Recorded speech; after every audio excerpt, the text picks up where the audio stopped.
Hi friends, ఈరోజు మనం మల్లెపూలతో jasmine oil ఎలా తయారు చేసుకోవాలో చూద్దాం. ఈ ఆయిల్ చాలా బాగుంటుంది స్మెల్. ఈ ఆయిల్ తలకు రాసుకుంటే చాలా మంచి స్మెల్ వస్తుంది, మల్లెపూల వాసన. ఇది చాలా రోజులు కూడా మనం ఇంట్లోనే తయారు చేసుకొని ఉంచుకోవచ్చు, ఏమీ కాదు. ఇప్పుడు మనం దీనికోసం మల్లెపూలని కట్ చేద్దాం. వీటి కోసం ఇప్పుడు మల్లె మొగ్గలను కట్ చేసుకుందాం ఫ్రెండ్స్.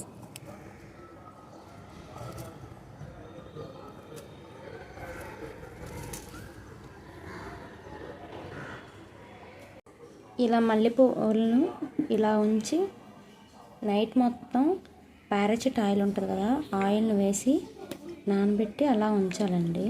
మల్లెపూల పారాచూట్ ఆయిల్ వేసి అలా వదిలేయాలి. మార్నింగ్ మనం స్టవ్ మీద పెట్టి దీన్ని వేడి చేసుకోవాలి.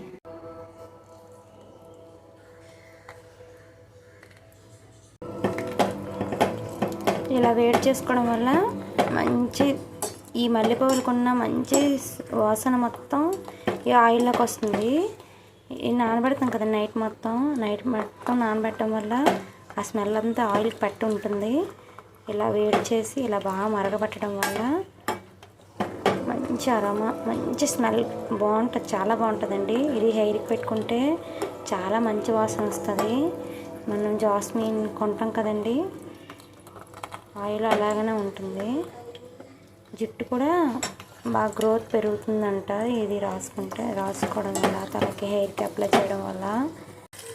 చూడండి ఎలా మారిపోయాయి.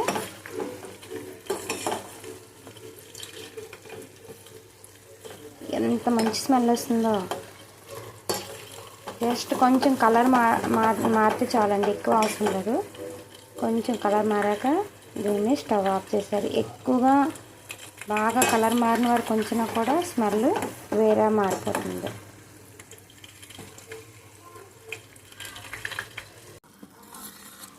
ఇలా కలర్ మారితే చాలు. దీన్ని ఇలా తీసి జస్ట్ ఆయిల్ని మాత్రం అలా ఉంచుకోవాలి.